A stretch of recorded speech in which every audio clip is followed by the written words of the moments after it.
listen, I know we do the accountability in the morning, but today is a special day. Today is a great, great day. We're running on the, the Ruby week. Last Monday or Tuesday, we had the great Chris Achon on the call, blew us out of the waters. He showed us exactly, why you do this thing, how you do it, all that good stuff. I mean, just took it to another level. And then we had Omar Oropesa yesterday who came in and showed us, this is why you do it. This is how you do it. These are the numbers. This is why you got to focus on codes, on license, and so forth, and get this thing going.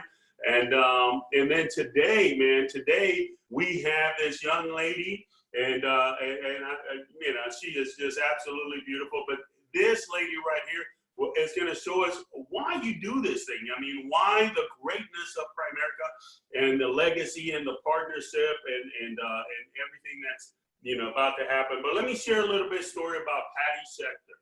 All right, Patty Schechter, dear friend of ours. I mean, we love her dearly, man. Do anything to be on that hierarchy. But this lady is just absolutely powerful. This lady, her and her late husband, Dennis Schechter, great friend. I mean, we went golfing one day, man. This guy just blew my mind with his knowledge and everything. But they joined Primerica. Back then it was A.O. Williams, back in 1981. Okay, 1981, that's when they joined Primerica, okay? They became Senior National Sales Director, SNSD, in 1984. 3 years to become Senior National Sales Director. Guys, I'm 28 years in the business, and that's our next goal right there. This is the type of team that we have. This is the type of leaders that we have in the business, okay? They currently have over 16,000 licensed agents in their hierarchy. And part of that is Bill Whittle, part of that is, Chris Achon, Glenn Lee, who's also spoken to us, and Jimmy Meyer, all these folks. Keith Otto is part of this great, great hierarchy, okay?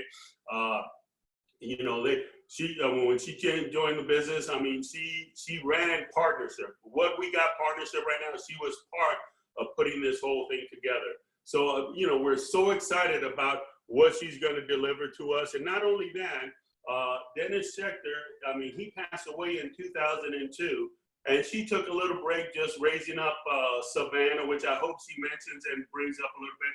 This lady is, and this is top notch. I'm talking about Hollywood. I'm talking about Las Vegas. I'm talking about, she's got her own show. This is powerful stuff we need to know about. But she took her time raising her. And then when she went off to college and came back and she was off on her own, then she stepped back into this picture. Today, she is and she took been away, Dennis passed away 18 years ago, but today she is the number 11th highest income earner in the company, okay? Making well over $2.2 million a year. I'm talking about, 180, 190,000 a month. That's the type of person we have. That's the type of lady Patty Schechter is, and that's what she's going to be bringing to the team. So we're so excited by having her here, and we just want to give her everything. We got everything, all our time and everything, so that she can just take us to that next level. And we're so appreciative, Patty, for everything you do for us, and we're just so thankful, and we just love you, and we just can't say enough. So without any further ado, I don't want to take much time further. Let me pass it over to the great, my friend, my inspiration, the great Patty Schechter. So Patty, morning. Come on, talk to us. Good morning, everybody. Oh my gosh, this is awesome. Thank you so much to Ed and Yvonne for inviting me on this. I just love this. I have to say, I don't have to go to my Zumba class this morning because I already got my workout in. And I'm thinking, while I'm sitting here watching everybody, the spotlight's coming on y'all smiling and dancing. If we could put the world on one of our Zumbas, right, we'd have no problems. Everybody would be happy and motivated and uplifted, right? So that's a great way to start the morning.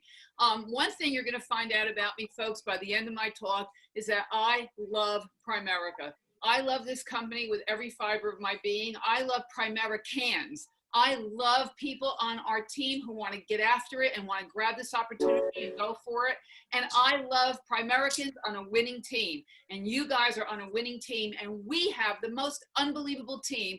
Our company, folks, think about it, in the middle of this crazy alternate universe world that we're living in, this pandemic, right? What's happening? Companies are going out of business. People are losing their jobs. Everybody's folding up.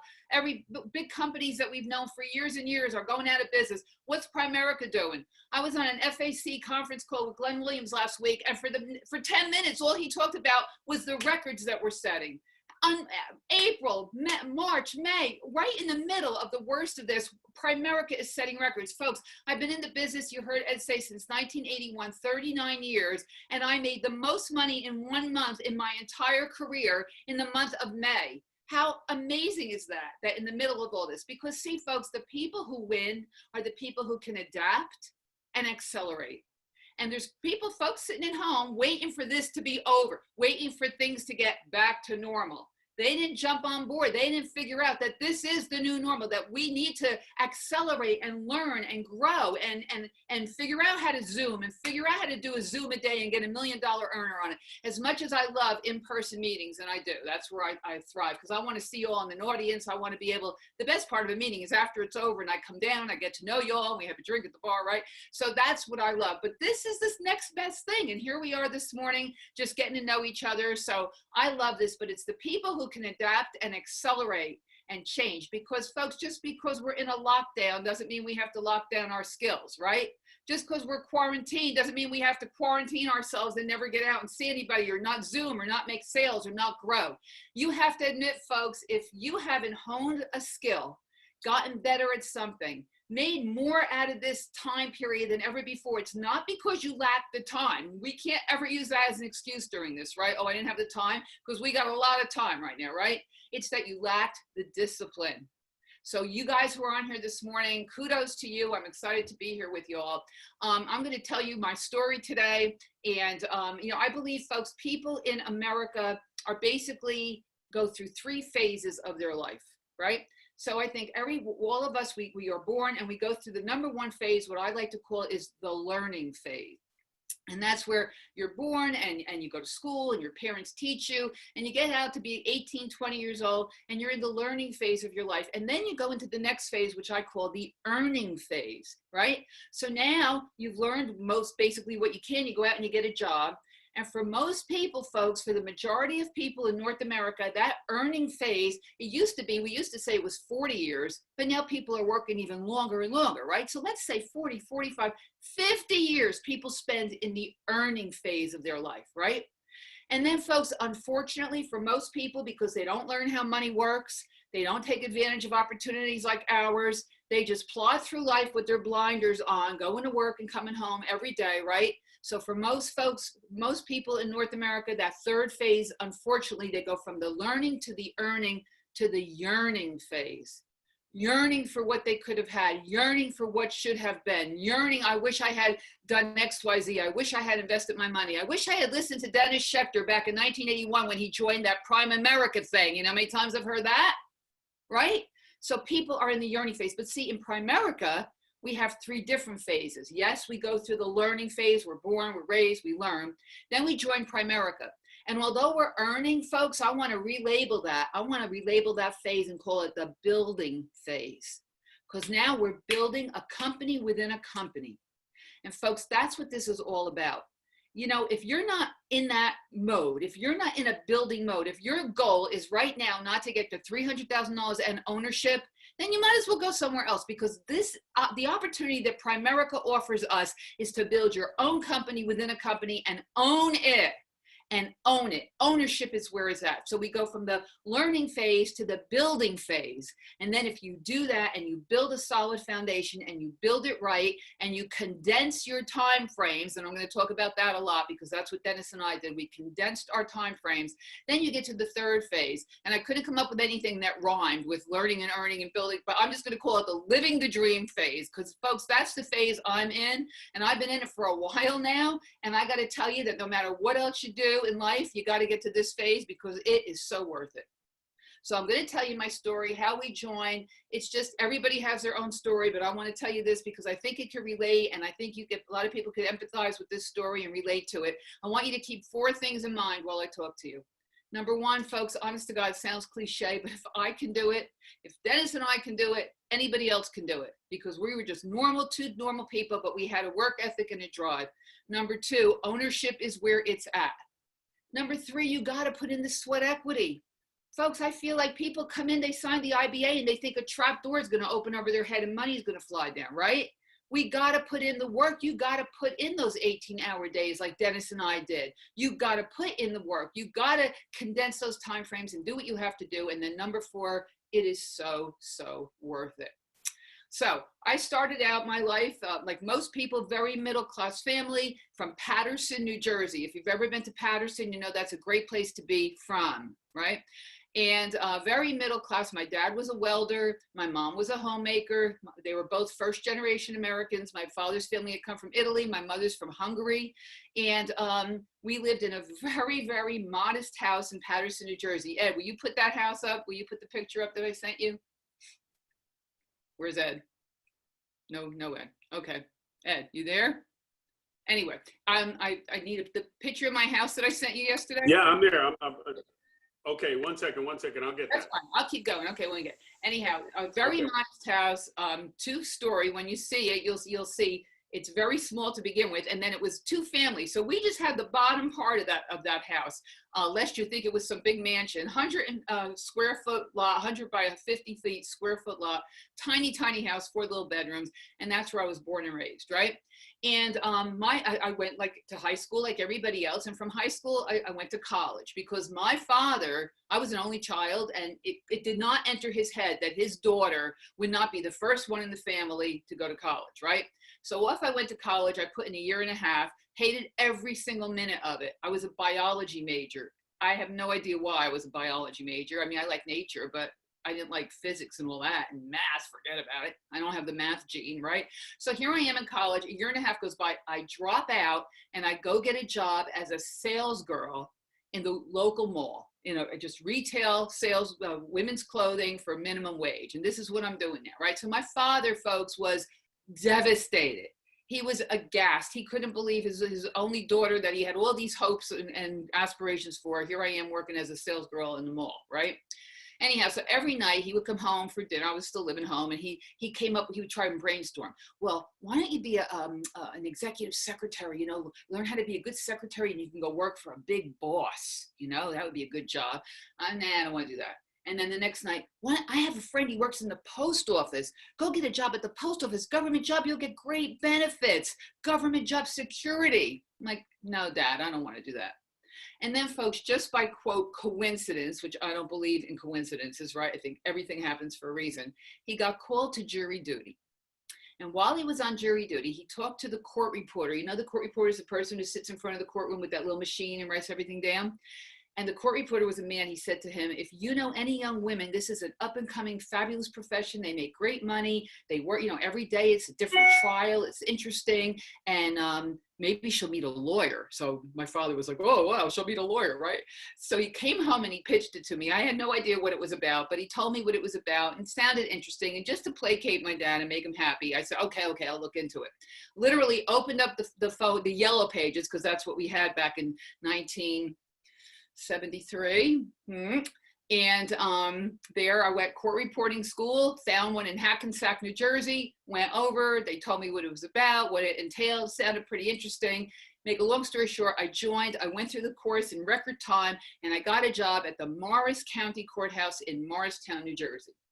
And on June 19th, 1978, I opened up the door to the courtroom. It was a Monday morning, and there was this older guy. Now at the time I was like 23, 24 years old, older guy, good looking, in a navy blue pinstripe. I called it a power suit. Those real navy blue, beautiful suits with the top. And I know it sounds corny, but swear to God, looked at him and I thought, I'm going to marry this guy. Like, it was love at first sight for me. Truly, truly was. And that's how I met Dennis Schechter. So there was an obvious mutual attraction, and he came over after the case and he asked me out, and we went out, started to date, and it was obvious that things were going well and we were going to be together, right? Now, when I met Dennis, folks, he was 40 years old, 39. I was 24. We were 15 years apart. And he was already very well established. Folks, in 1978, when I met him, he was already making $200,000 a year. That's a lot of money now. That's a freaking boatload back then, right? And he was already doing that. And how was he doing that? He had a general insurance agency. He was in the insurance business. He had a general agency. He sold, when a general agency, they sell car insurance and home insurance and health insurance, everything. And of course, he sold life insurance. But back then, when the word term insurance wasn't even known, general public had no idea what term insurance was, right? It's because of Art Williams that people know what term insurance is. You can go now and turn on your TV at night and you'll see an advertisement for term insurance on the TV. That was non-existent back then. Before Art, nobody talked about it. The insurance industry's dirty little secret. Nobody wanted to talk about it. We all know why, because it's the better product and they don't make money selling it, right? They want us to sell that whole life crap and that universal life crap and all that. So nobody knew what term was. Dennis, of course, knew what it was. He was in the business and he knew it was the better product. He knew it was the right thing to sell, but you couldn't make any money selling it. The company didn't pay it anything to sell it. They pushed you to sell the whole life. And he was just going along his life. He wasn't really thinking much about it. He didn't feel great about selling whole life, but that's what everybody did. And so that's what he was doing. And in 1978, he was making $200,000 a year, right? So I'm like, oh, this is good. Cha-ching. I was doing good as a court reporter. He's making $200,000 a year. And I thought, this is how our life is going to go. Pretty good, right? Now, he worked for a company called Kansas City Life. And Kansas City, just like every other insurance company, I'm sure in America still does today, and like we do, have an annual convention, right? We have to have it every 2 years because we're so big. But Kansas, now, if you've been to our convention, you know how insane that is. And it's like the event of the lifetime, right? You can't explain it to somebody else, right? You got to be at it. I could tell you about it, but you can't experience it unless you're sitting in that seat and you see what happens at our conventions, right? So Kansas City had a convention every year. Here's what their convention was. They would get their top 20 salespeople, usually it was all men, there was no women, and they would invite them without the partners to a hotel in, guess where? Take a guess. Kansas City.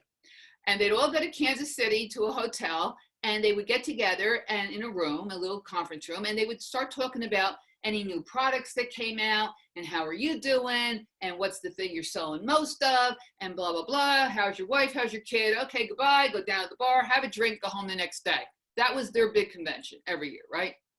So Dennis had been going to these for years. Well, this one year now in 1979, he goes to it. And one of the other top guys who was there starts complaining about this new company headed up by this little bald high school football coach out of some podunk city in Georgia is actually taking away a lot of their business and replacing their whole life policies with term. And Dennis remembers thinking, that's impossible. This guy, he doesn't know what he's talking about. It was in his head, but he kind of discounted it, never gave it another thought. Go back the next year, 1980, all of a sudden, three guys are talking about this company is replacing their business. They're gaining steam. They're gaining momentum. What are they going to do? They got to get some new products to combat this thing. And Dennis is like, okay, I need to find out about this, right? So he goes back home to New Jersey, and all he knew was A.L. Williams in Georgia, right? So he opens the phone book, or he gets on the phone with the operator. He gets the phone number. He calls up. He goes, can I please speak to Al Williams?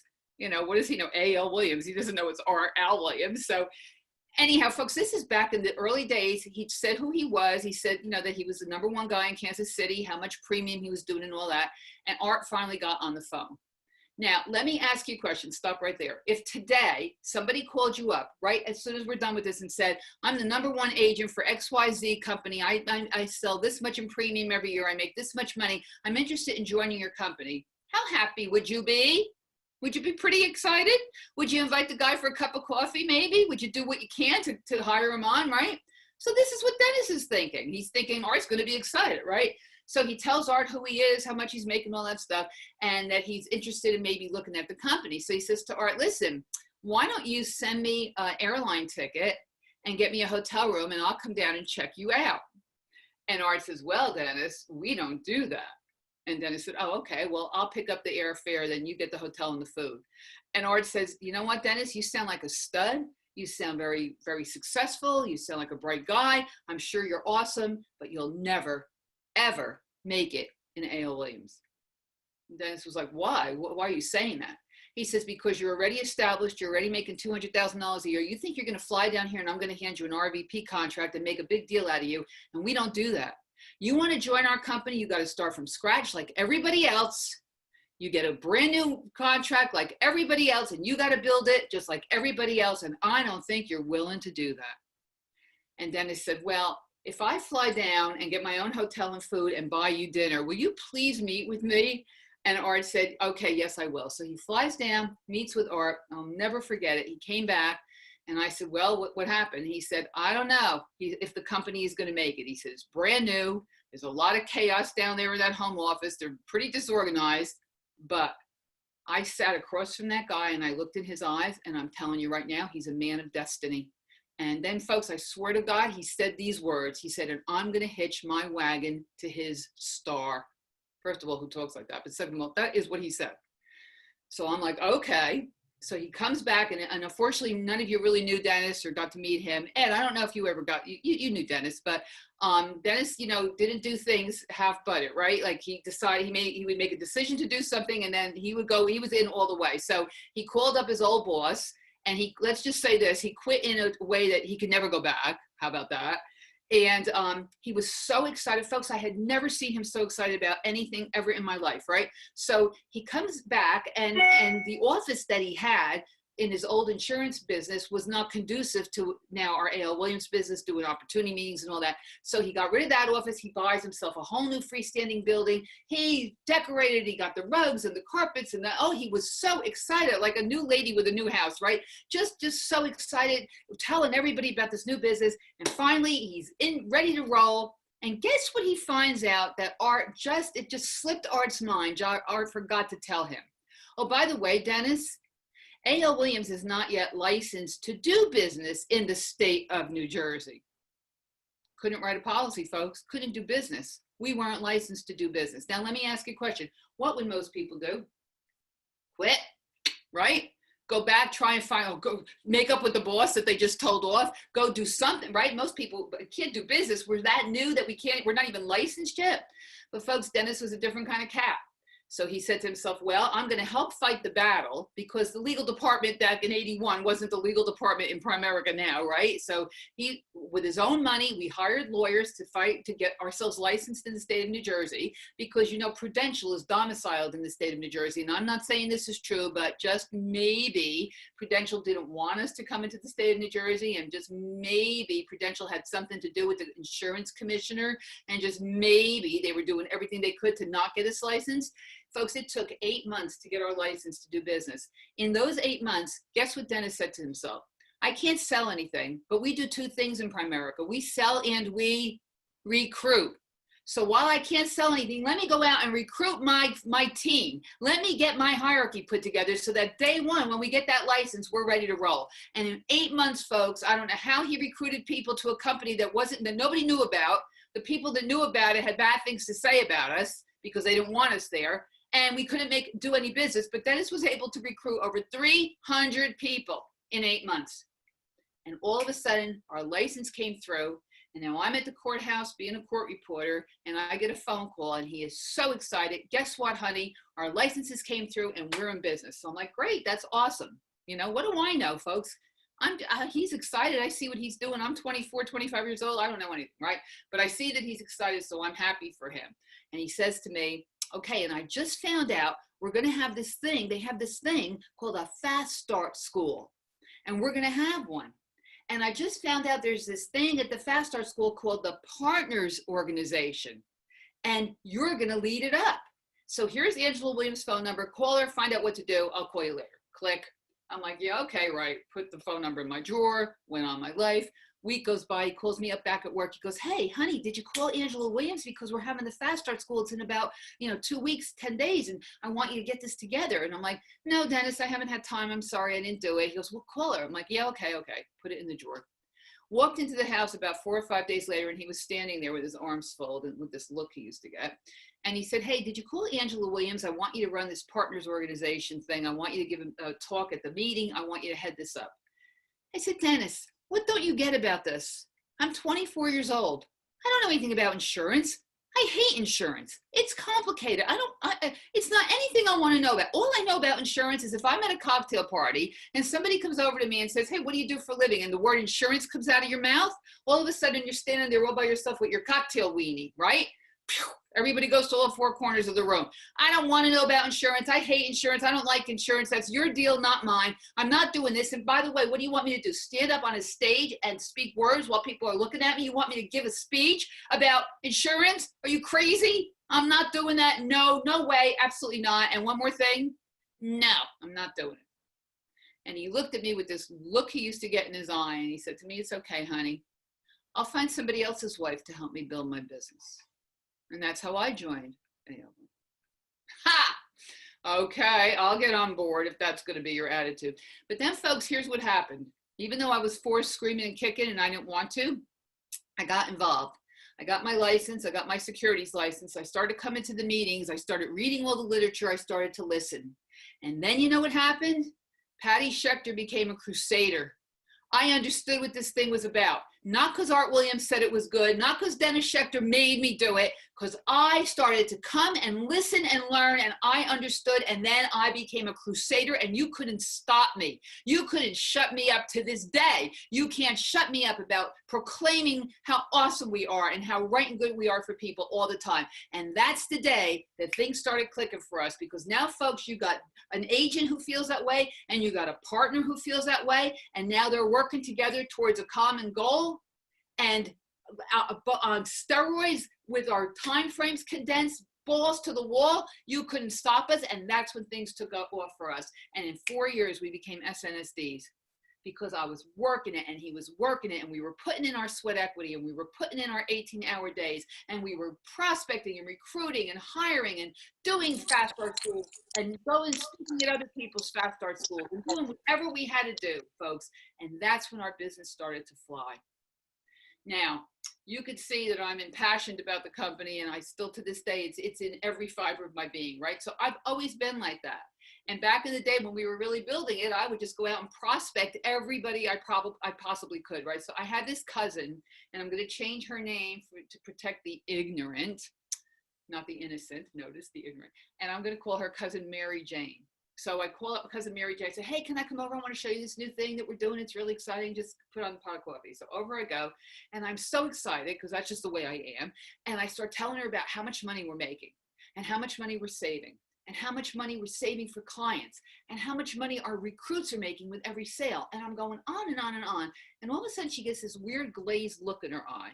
I'll never forget, she like pushed herself away from the table and she said, I am so turned off. I'm like, why are you turned off? She said, money, money, money, Patty. All you talk about is money. Don't you know there's more important things in life? And I said, well, yes, Cousin Mary Jane, as a matter of fact, I do know there's more important things in life. You know what's more important to me, Cousin Mary Jane? God and my relationship with him. And you know what I love, Cousin Mary Jane? I love when I go to church on Sunday and the pastor says, oh, we have to take up a collection for the van that we use for Meals on Wheels broke down and we got to buy a new van. I love going to him after services and saying, you know that collection? Use it for something else. I'll buy the van. That's more important to me, Cousin Mary Jane. And you know what else is more important to me? My parents. And you know what I love, Cousin Mary Jane? I love when my mother had full-blown Alzheimer's. I didn't have to put her in a nursing home. I didn't even have to put her in a really good nursing home. She got to stay in her own home with a full-time caretaker in the house, first of all, that I built for her on our property, not so she didn't have to live in with me. My mom and dad had their own dignity and self-respect. They had their own house, but on my property in the back, so I could walk across every morning and go check out the lady who was taking care of her 24 hours a day and make sure everything was copacetic. That's more important to me, Cousin Mary Jane. And you know what else is? My daughter. And you just heard Ed say, my daughter is a performer in Las Vegas. She just got her dream job a year ago at 26 years old. Folks, it's not easy to get that job. It's not easy to go out there and make it in show business. So those years that she was honing her skills and doing what she didn't have a full-time job. And I was able to help her and support her until she got to where she wanted to be. That's more important to me, Cousin Mary Jane. And you know what else is more important to me? My personal family charitable foundation, the Schechter Family Charitable Trust, that Dennis Schechter funded with $1 million. Put $1 million in that thing. And it grows because it's in the stock market. It's a mutual funds, right? And you know, and every year by law, law, folks, you got to give away 10% of a charity if you have a charity. So you know what's more important to me, Cousin Mary Jane? That every year I get to give away a big, giant chunk of money to the charity of my choice. Not $100 in the bucket at Christmas time. Not here's a little 50 pittance to put in. A big, giant, I can make a change in the charity of my choice. That's more important to me, Cousin Mary Jane. But here's a news flash for you, Cousin Mary Jane. All of that takes money. I didn't write that rule. That's the way the world works. You better figure that out. You better get on board and figure it out and figure out how to use it to your advantage, or you can be an ostrich and stick your head in the sand and the lion's going to come and bite you in the butt anyway. But as Art always says, you can't win them all. You pour your heart out, you explain the situation to them, and if they don't want it, you look them in the eye and say, as bad as your present job is, as mediocre as your life is going to be, as crappy as your insurance policy is going to be, it's perfect for you, goodbye. And off you go. Because, folks, you can't win them all. And all you could do is tell the truth and put it out there. Keep loving on them, keep calling them every year or two, but you can't put your eggs in the basket of the people who don't want to work, right? You got to go to the next guy. So, you know what? I haven't seen Cousin Mary Jane in a year or 30. Oh, well, here I am living my life, right? That's what you got to do. Folks, what is it? Why do you have to, what's money about? What is money about? It just gives you an option. That's what money does. An option for when things are good and when things are bad. And here's another news flash that nobody on this call needs to know, because you all know it already. Good things and bad things happen to every single person in life. Nobody goes through life unscathed, right? Everybody has their crap to deal with. And that happened to me. My crap that I had to deal with, the biggest problem I ever had was back in 2001 when my husband, my mentor, my soulmate, he was everything to me, larger than life. Dennis Schechter was a larger than life human being, got really, really, really sick. Now, we're positive people. We like to see the glass half full, not half empty. And I was trying to be as positive as I could. Honey, you're going to beat this. You're strong. Come on, we'll do this together. But we're also realists, folks. And there came a day when we both looked at each other. It was pretty obvious he wasn't going to beat it. He was really sick. Now, let me stop and ask you a question right here. What would be the conversation with most people, most couples in America, even today, in that situation? I dare say it would go something like this. Honey, we have to talk. Looks like I'm not going to make it. You're probably going to have to sell the house. You're probably going to have to go out and get another job. Forget about sending Susie to music lessons. Forget about Johnny's baseball camp. Forget about helping your parents when they retire. In short, folks, it would be a money conversation about the lack of. See, Dennis and I didn't have to have that.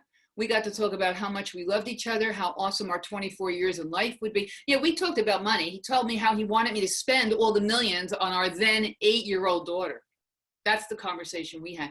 And why were we able to do that? Why? Think about it. Did we invent the cure for cancer? No. Did we reinvent the wheel? No. Can I sing like Whitney Houston? Definitely no. Why were we able to have that conversation?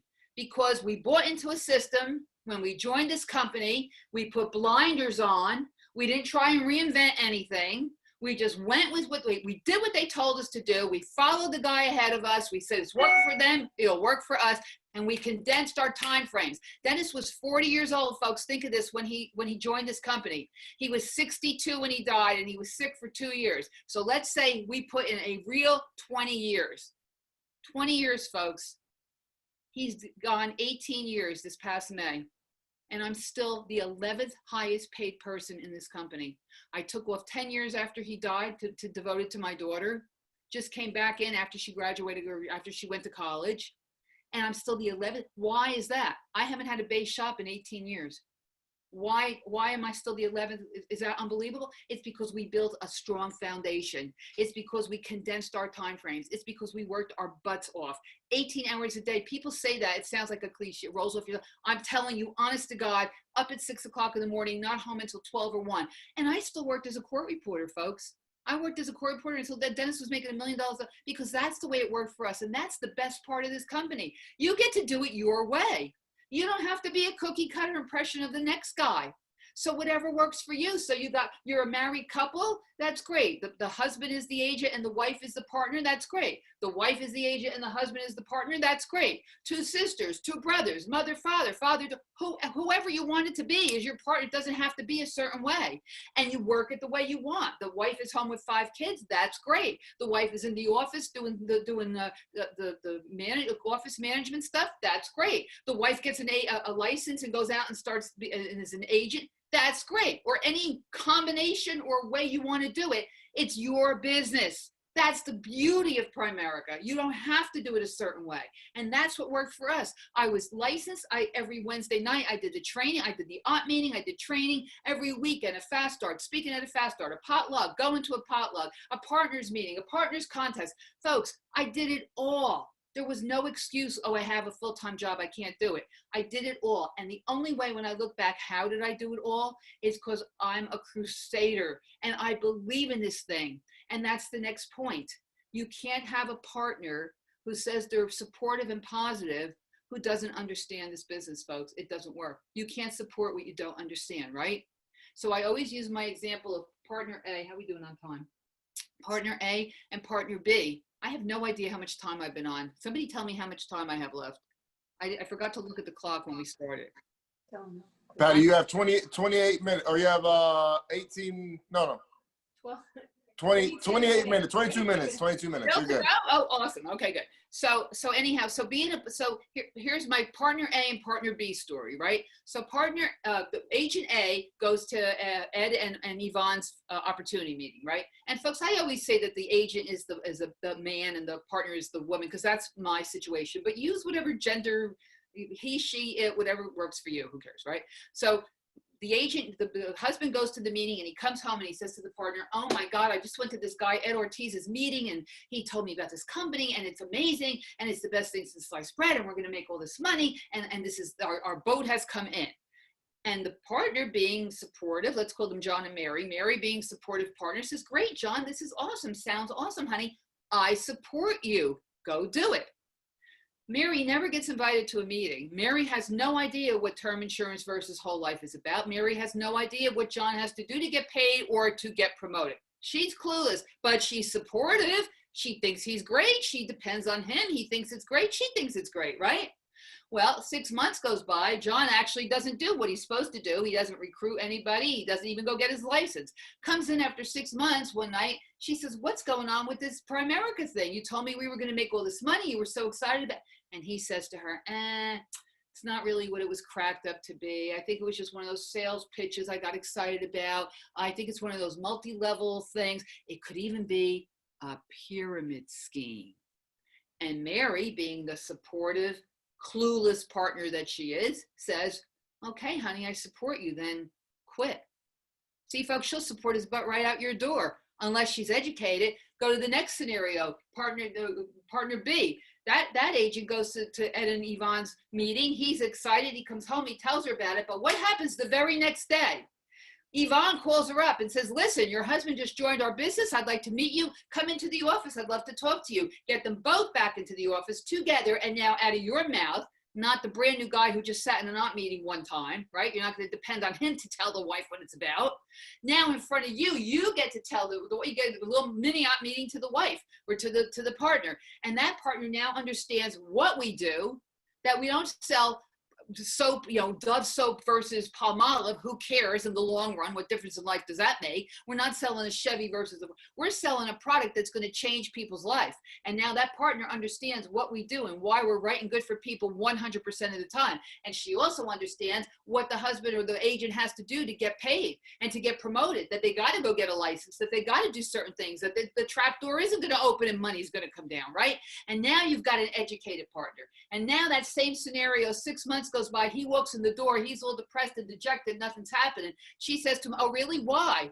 Did you do what they said? Did you go get your license? Are you going to the meetings? Are you bringing people in? Are you learning your sales talks? Why aren't, oh, well, not really. Oh, really? Well, get your butt out the door and go to work. Because she now understands, that partner now understands what we're about. You got to have educated partners, and that's on you. When do you start a partners organization? The day you hire your first recruit.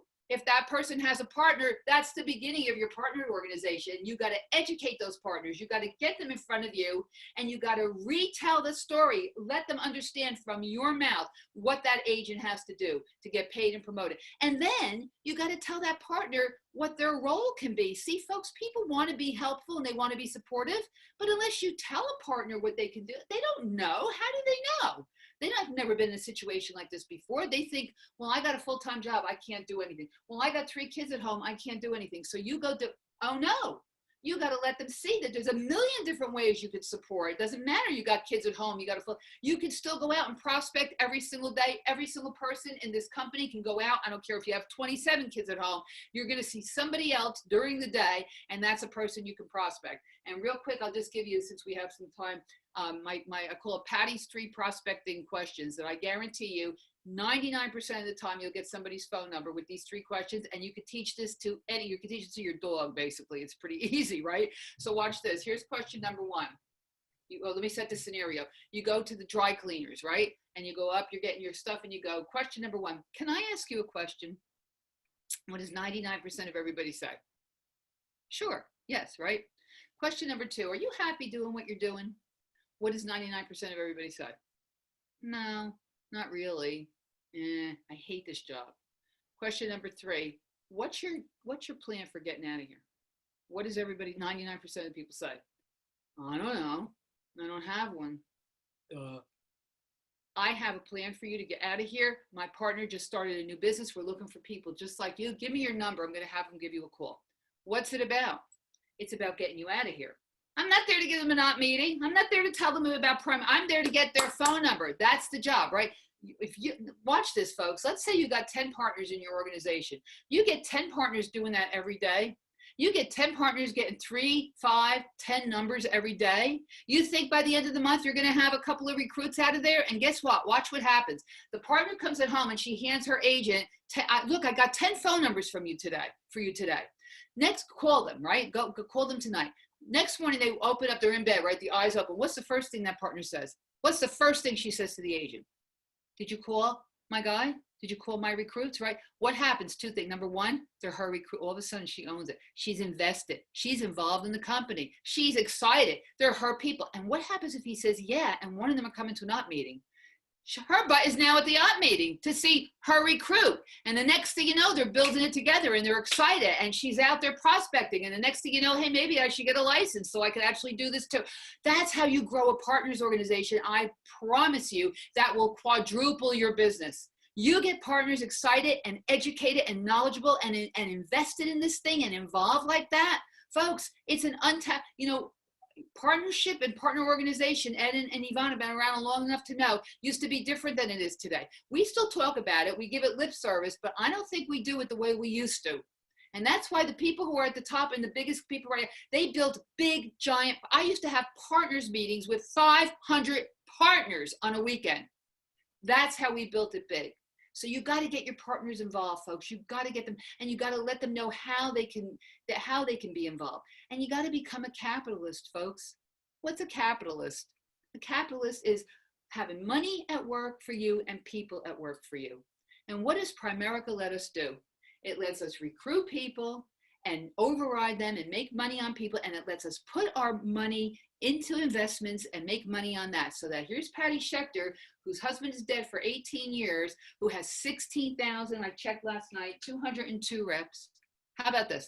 16,202 reps, 563 RVPs, 55 SVPs, 42 NSDs, 14 SNSD, 11 $1 million earners. I'm the 12th, so 12 in the whole hierarchy. I'm the 5th, we were the 15th $1 million earners. I'm the 11th highest paid person in the company, number 1 highest paid woman in the company, and this is my favorite one, 7.8 billion with a B assets under management. That tells me how many people we're helping. That's what you get from having a partners organization, from working together, 2 people working together towards a common goal becomes synergistic, folks. And no longer is it 1 and 1 is 2. It's 1 and 1 is 11 and then some. And that's how you blow your business out of the water. And that's how you get there in 10 years like we did, whatever it was to $1 million earner, 9 years. That's how you do it.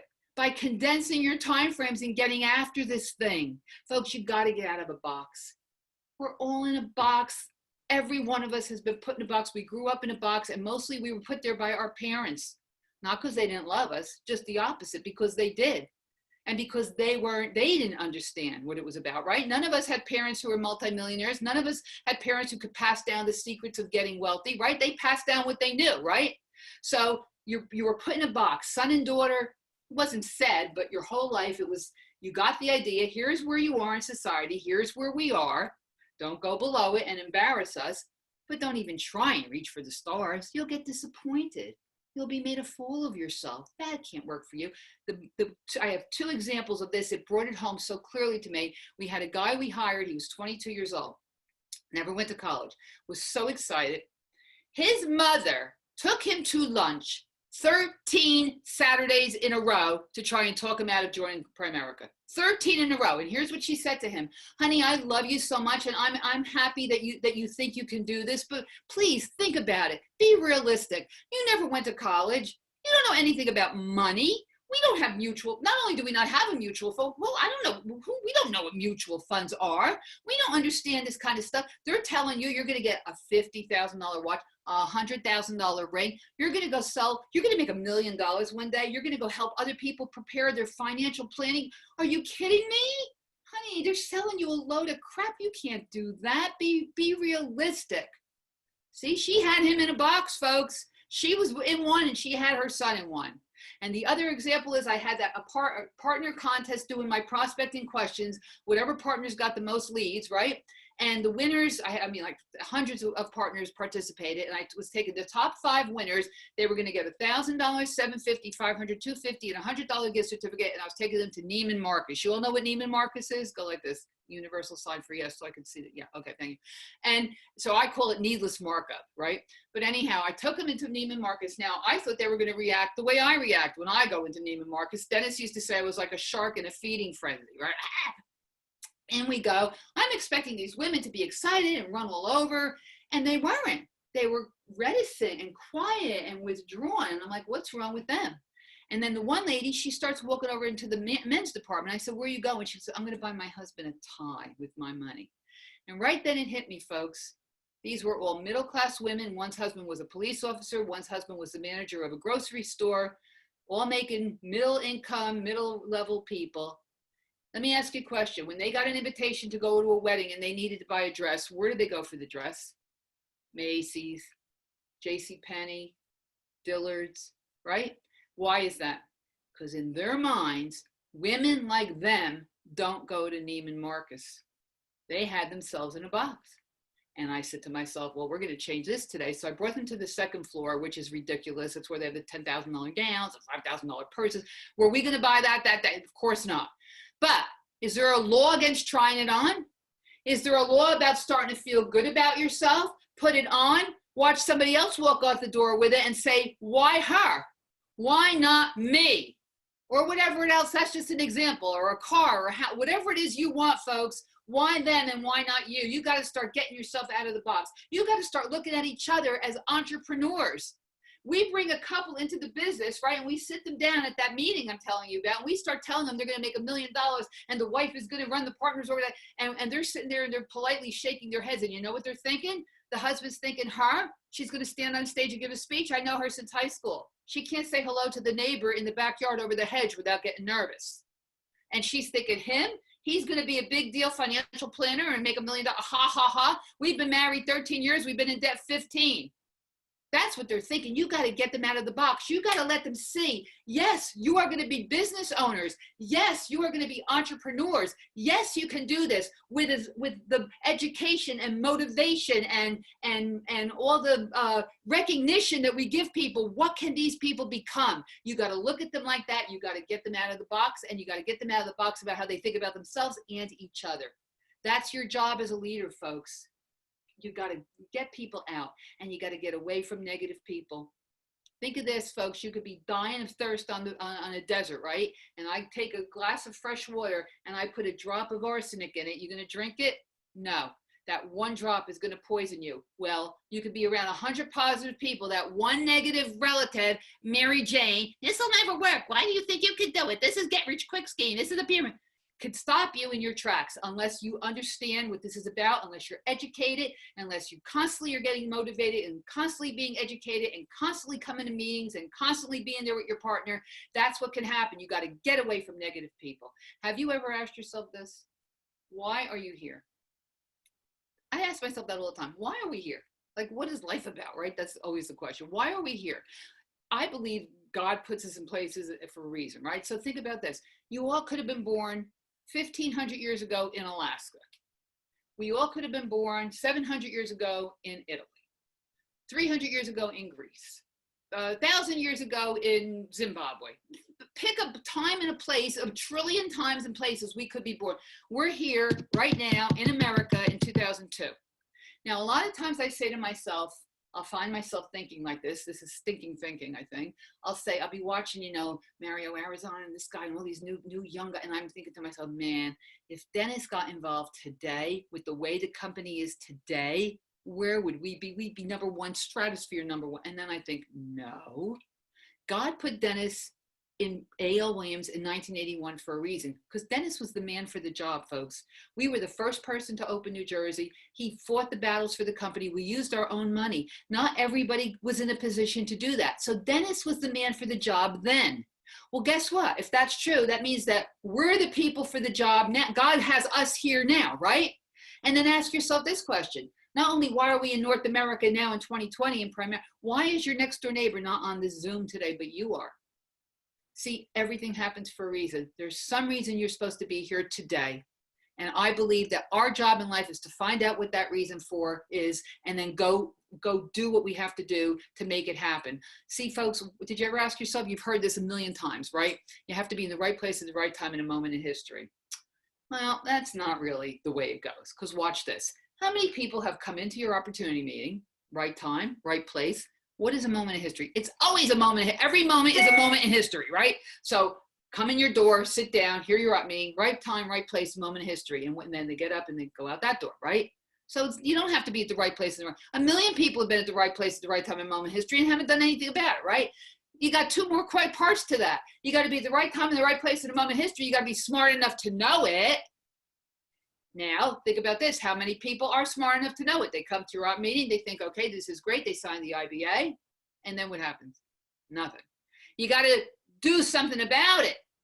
Right time, right place, moment of history, smart enough to know it and smart enough to do something about it. That's what this is about, folks. You got to get out there and you got to put in your sweat equity. You got to do what you have to do. Look, I love the 90-day plan. This is the way Dennis and I made it big, condensing our time frames. Can a person work 18 hours a day for 10 years? No. And never take a break? No, that's ridiculous. You can't do that. But here's what Dennis said to me in the beginning. I'm going to put in 90 days. I'm going to get up at 6. I'm going to come home whenever I come home because I'm doing what I'm doing to build our business, to do this for us.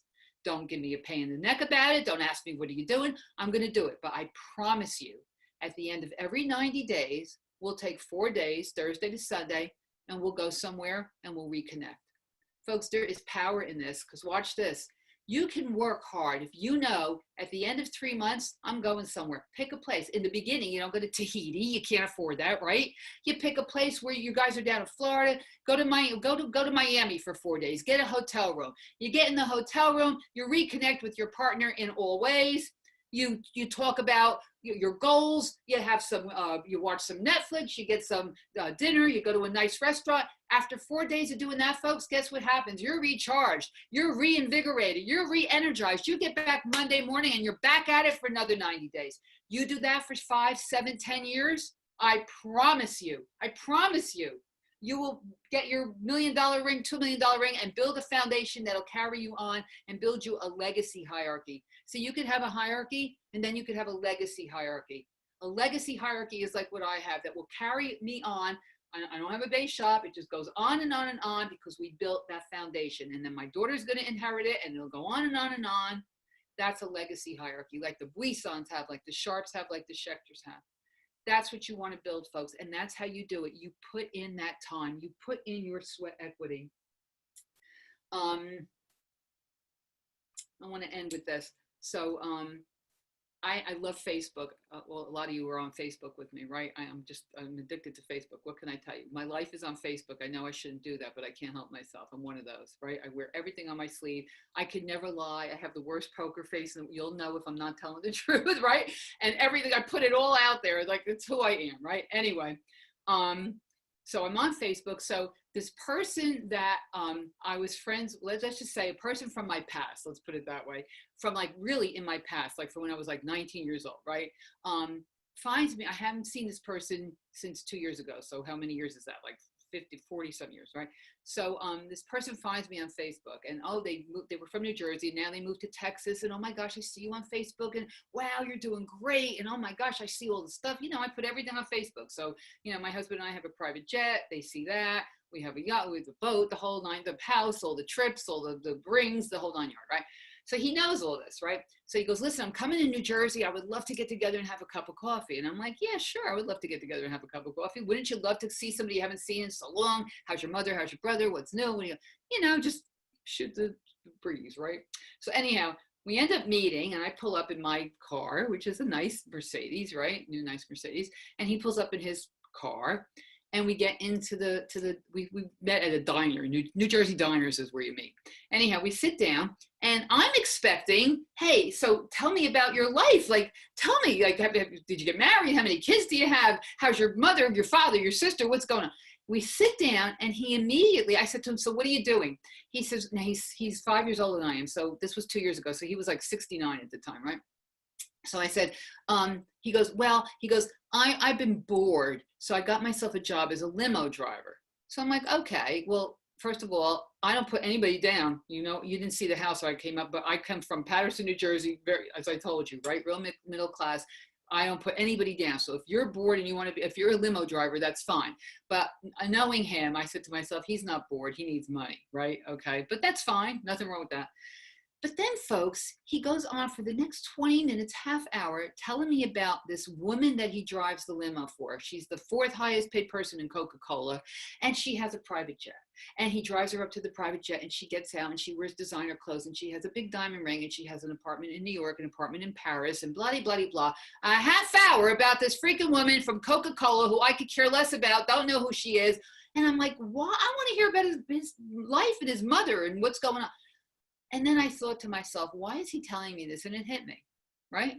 It hit me because he saw me on Facebook. He sees what I have, and he felt he had to compete with me for some reason. But he didn't have anything to compete with. He had accomplished nothing in his life.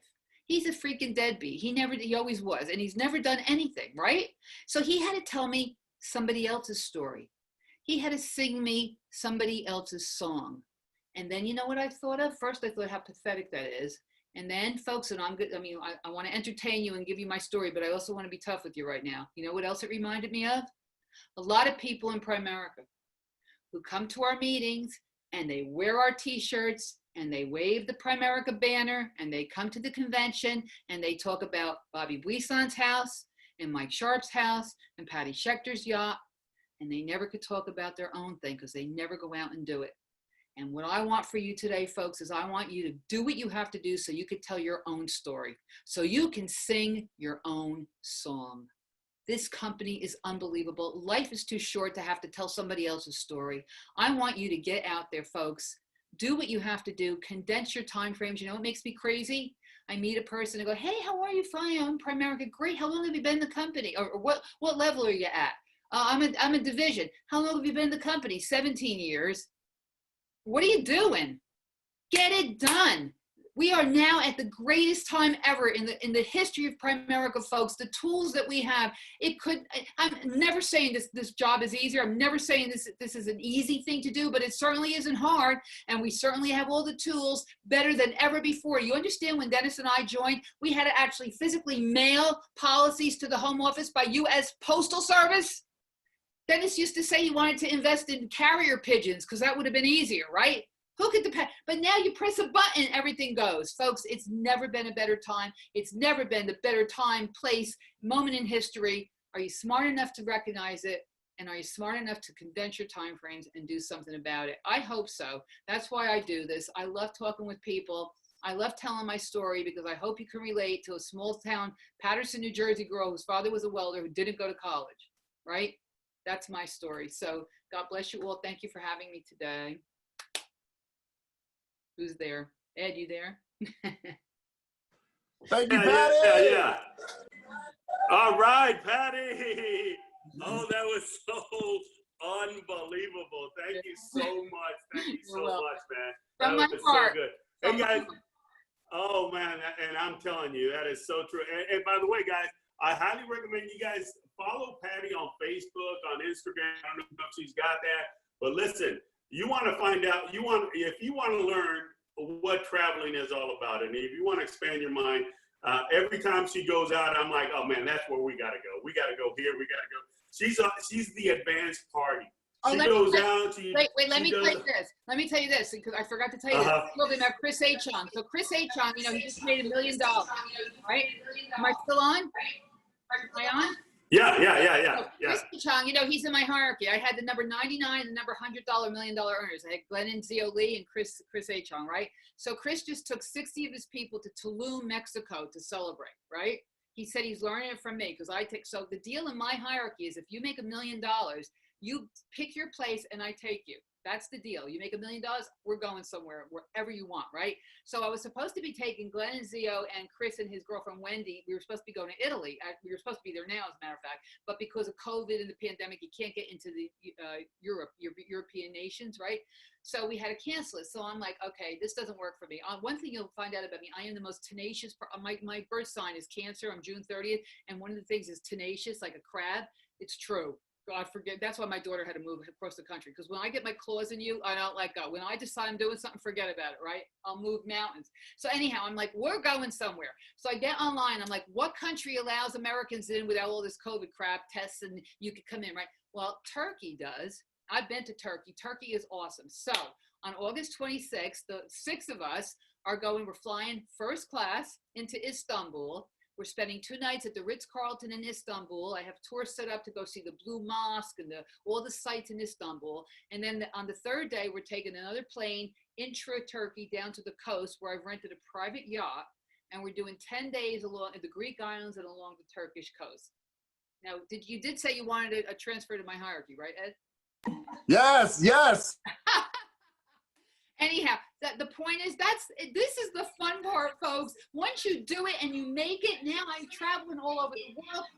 Who do I travel with? This is interesting. Do I have other friends? It's all Primerica people because they are my friends, folks. That's what happens, right? Your family becomes it's your Primerica family, but it becomes your family. It becomes the people you want to hang out with. I don't want to go away with anybody else. So I can't wait for people to make $1 million so I get a chance to go away with them. That's what it's about. And it's so much fun. It's so exciting. It's so awesome to put into people and then see them succeed. You know, I think of Jimmy Meyer, when he first came into our office, he was a 22-year-old kid with a black leather jacket and long sideburns.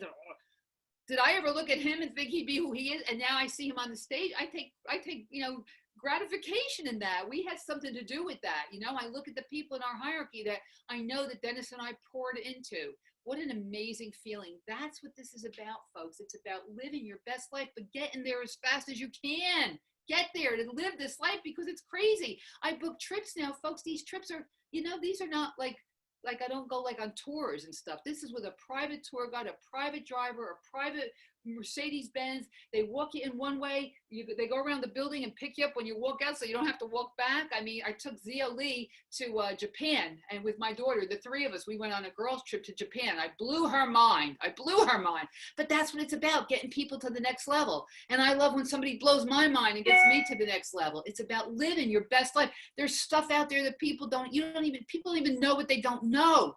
Educate your people and start. I know this sounds crazy, but I'm telling you, not only about Primerica, start watching like National Geographic and documentaries and travel channels. That'll open your mind and get you to know what's out there in the world and get you to make new goals and work harder because you want stuff like that. It's not about getting like a Louis Vuitton bag. Don't do that. Go travel and see the world and bring your friends and your family. That's what life is about for me. I think for you too. Anyway, I'm sorry. I can't stop. Once I start, I can't stop. Oh my God, guys! Hey, man, we got more than what we asked for. So thank you so much, Patty, and please follow her. Follow Savannah. Savannah is. All right, so wait, let me tell you about my daughter. Hold on real quick. So my daughter finally got her dream job. So she's been a performer her whole life. She's a singer. She started when Dennis passed away. Leslie Bill and Leslie were our best friends. Bill runs my hierarchy now, and Leslie's my best friend. I'm an only child. Leslie's my sister from God, right?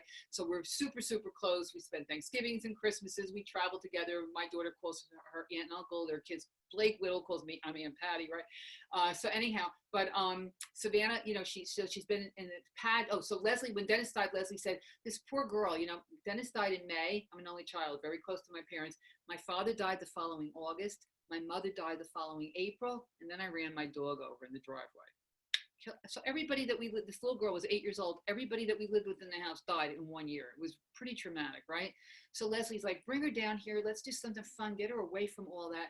So make a long story short, we go down to Baton Rouge, and there's Little Miss Baton Rouge pageant. So Leslie says, let's put her in. We'll use my address, and we'll give her Lauren's clothes because Lauren's only a couple years older. So make a long story short, we put her in the pageant, and she wins. She's Little Miss Baton Rouge. I thought for sure they were going to sue me, right? Because we're lying. We're from New Jersey. But anyhow, she got the bug. She got the pageant bug. So I said, well, you need a talent. So we got her a coach. She started to sing, blah, blah, blah, blah. She became very successful. She was Miss New Jersey, Miss Las Vegas, Miss everything, right? But she's always wanted to sing. That's her goal in life, to be on the stage and sing. Well, that's not the easiest business to break into. So does everybody else and their brother want to sing, right? So she went out to LA when she was 21. She spent 4 years there. She had gigs here and there, but nothing was really clicking. And then last year, and I used to say to her, by the time you're 26, if this isn't happening, you need to start thinking of something else. Folks, there's God again, right? She found out there was an opening for the lead singer in a big show at the Cosmopolitan in Las Vegas. She walked in. There were 60 girls there. She was the only girl without an agent. They weren't going to let her audition because she didn't have an agent. And one of the guys said, oh, just one more girl, let her go. They hired her on, she got up and auditioned. They told everybody else to leave. They hired her on the spot. Praise Jesus, right? So she's got this amazing job. And here's the thing, it was 1 month before her 26th birthday. Ha, how about that? So now she moved out to Vegas. She's living her dream out there. She works in a supper. It's like the most premier jazz and blues supper club in Vegas. It's called Rose Rabbit Live, which is a weird name, I don't know why, but Rose Rabbit Live. Anyhow, it's awesome, and if you get a chance to go out there, go see her. But living her dream life, because I was able to help her, to support her while she was pursuing that goal. She didn't have to go out and get a full-time job. She had a little part-time job, but she was still able to go to auditions at 2 o'clock in the afternoon. You know how auditions run, right? That's what it's about. It's about really changing life the way we all know it, because I think we all grew up the same way. 9 to 5, come home, live for the weekends, party your butt off, go back Monday, do it again for 40, 50 years and come out of it with nothing. That's what people work for. That's people's lives, folks. And we don't have to do that. So please, please get after it. Ed, $1 million, Ed, right? I'm watching you. I'm coming over. Awesome. I promise I'll stop talking. I promise. Thank you so much, Patty. Really, truly appreciate that. I want to come down in person. I want to come down in person. When this is all over, I'm coming down in person. That's what I want. Come on. And by the way, she's got a killer place here in Florida as well. I mean, this is just a 5,000 plus square foot condo right on the water. I'm telling you, this is to die for. So, Patty, thank you for taking us to that next level. Okay, we truly appreciate you. You just made us so proud, and just to have you on with us. And I thank you. The whole team thanks you. And we're gonna do great things. So thank you so much. Thank you so much. All right, guys. Well, hey, listen. That man was Patty Wonderful. Come on, give it up for her. Give it up for her. She did absolutely phenomenal. And love you, Patty. So, guys, I'm not going to hold back. Come on, let's go to work. Let's go do this thing. Let's go build. Let's go be the Patties of our families, okay? Let's go out there and make a difference for our family, that we can go out there and live life the way life was meant to be lived, okay? God God is good, and man, you've been blessed, Patty, and I'm asking for continuous blessing on your life and your family and everything you touch. Yes, you truly, truly deserve it. Thank you. Okay, you're so proud. Okay. Thank you. Yeah, thank you. All right, guys. Well, let's go to work. Let's go to work. With that, let's go ahead and sign off and make it happen. With that, we're gonna go unmute everybody. Everybody's unmuted. Here we go. Thanks, Patty. We in here.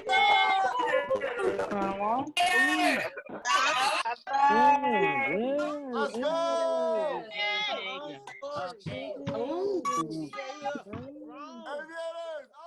Awesome job.